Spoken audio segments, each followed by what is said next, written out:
पाकिस्तान की तरफ से भी कहा गया, हिना रब्बानी खर को ले लीजिए, चाहे बिलावल भुट्टो को ले लीजिए, या हमारे इंटीरियर मिनिस्टर राना सनाउल्लाह, उन्होंने कहा कि जी पाकिस्तान में जो टेररिज्म हो रही है उसके पीछे भारत का हाथ है।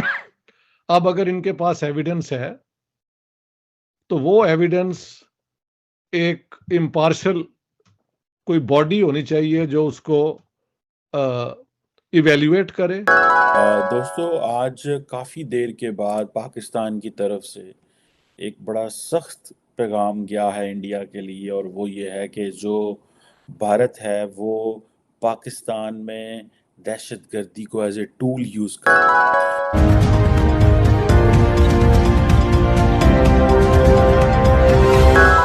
नमस्कार दोस्तों, वेलकम टू ओवर चैनल। जैसा कि दोस्तों, इस्लामाबाद में एक संवाददाता सम्मेलन के दौरान विदेश राज्य मंत्री हिना रब्बानी खेर ने कहा कि भारत का उद्देश्य आतंकवाद के माध्यम से पाकिस्तान की शांति और सुरक्षा को कमजोर करना है, यह कहते हुए कि किसी भी देश ने भारत से बेहतर आतंकवाद का इस्तेमाल नहीं किया।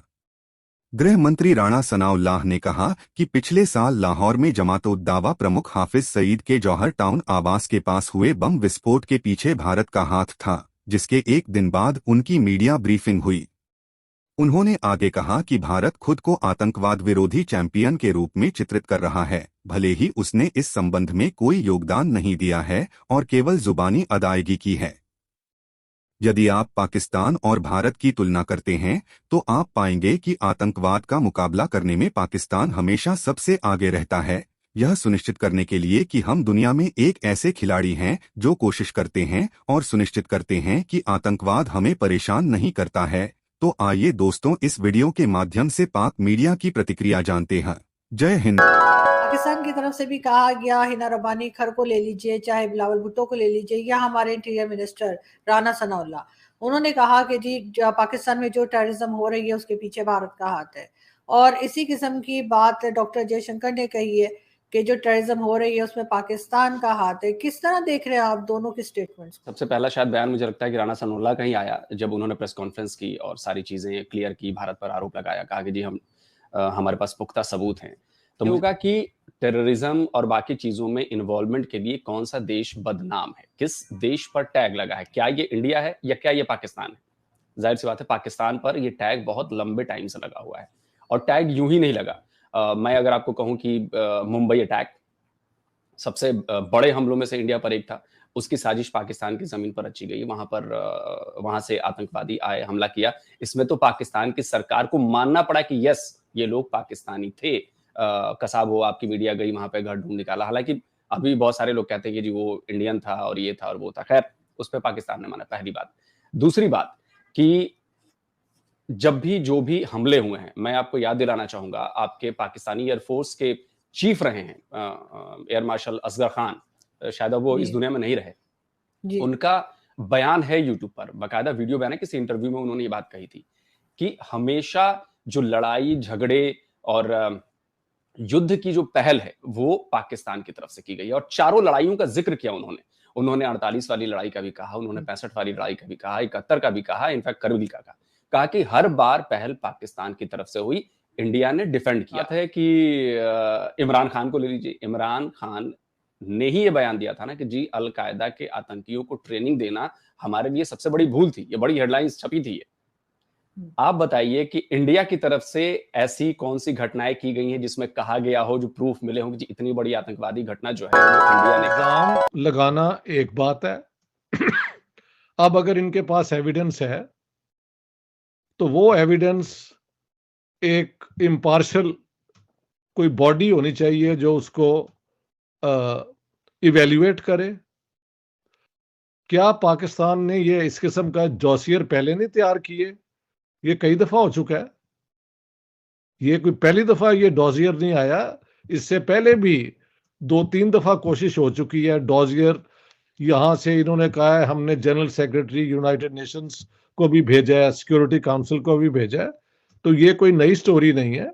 लेकिन इस केस की इंक्वायरी के बाद अब अगर ये कहते हैं कि इनके पास एविडेंस है तो very good, they should bring it before N impartial Mahal. UN को रिक्वेस्ट की जाती है कि वो इसको एग्जामिन करें, या एक बॉडी ऑफ लॉयर्स जो है इसके तरीके दुनिया में होंगे ना इन चीजों को एग्जामिन करने के लिए, लेकिन इल्जाम लगाना is not proof. That's the big difference.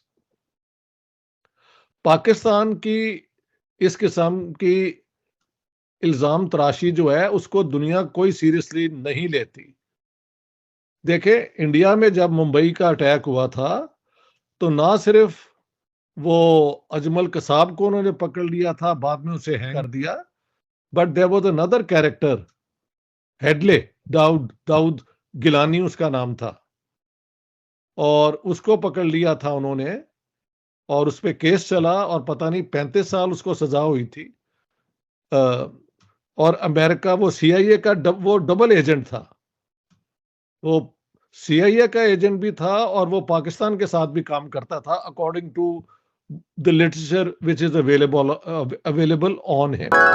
दोस्तों, आज काफ़ी देर के बाद पाकिस्तान की तरफ से एक बड़ा सख्त पैगाम गया है इंडिया के लिए, और वो ये है कि जो भारत है वो पाकिस्तान में दहशतगर्दी को एज ए टूल यूज़ कर रहा है। ये पाकिस्तान उस वक्त ये बात कर रहा है जब जो इंडिया के जो फॉरेन मिनिस्टर है, मिनिस्टर फॉर एक्सटर्नल अफेयर्स, वो भी वाशिंगटन में है, और पाकिस्तान के जो फॉरेन मिनिस्टर हैं वो भी वाशिंगटन में है। और ये पाकिस्तान उस वक्त बात कर रहा है जब पाकिस्तान के जो डिप्लोमेटिक प्रॉपर्टी है वाशिंगटन में वो सेल पे लगी हुई है। और पाकिस्तान ये उस वक्त भी बात कर रहा है जब पाकिस्तान के जो सफारत खाने हैं यूरोप और अमेरिका में, और मिडल ईस्ट में, वियना, बेल्जियम में, जहाँ पे मुलाजमीन जो हैं, इवन तुर्की, ईरान और अफ़गानिस्तान में भी, जहाँ पे उनको जो है वो तनख्वाहें नहीं मिली, और जो वजारत ख़ारजा है पाकिस्तान की, फॉरेन ऑफिस है, उसने फाइनेंस मिनिस्ट्री को लेटर लिखे हैं कि हमें पैसे चाहिए, हमें पैसे भेजें। पाकिस्तान का स्टोरी और पाकिस्तान का केस क्यों नहीं सुना जाता?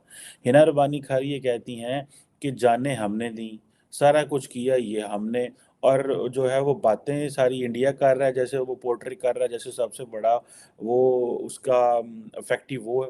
उसकी वजह ये है कि हमारी पॉलिसी डिफरेंट है। हमारी पॉलिसी ये है कि जब फौज जो है वो दहशतगर्दी की जंग लड़ रही होती है तो सियासतदान और कामों में मसरूफ होते हैं। फौज जब तालिबान के साथ लड़े, हमारी तो पॉलिसी अफगानिस्तान पे क्लियर नहीं है, हमारी तो पॉलिसी टीटीपी पे क्लियर नहीं है, हमारी तो पॉलिसी क्लियर नहीं है।